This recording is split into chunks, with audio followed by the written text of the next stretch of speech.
On est peut-être en train d'assister au plus grand bouleversement de l'histoire du cinéma moderne et personne n'est prêt, mais je vous explique. Ces derniers jours, les infos s'enchaînent. Netflix a officiellement fait une offre gigantesque pour racheter Warner Bros. Discovery.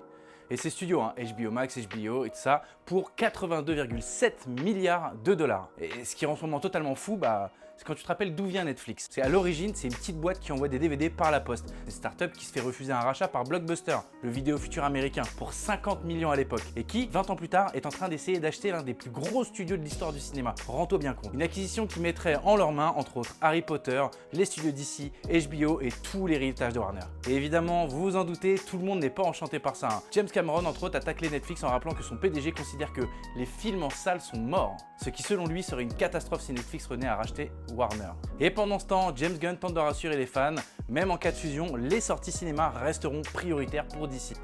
Merci James. Sauf que, nouveau rebondissement dans l'affaire, Paramount arrive avec une contre-offre colossale, 108,4 milliards de dollars, dépassant totalement Netflix.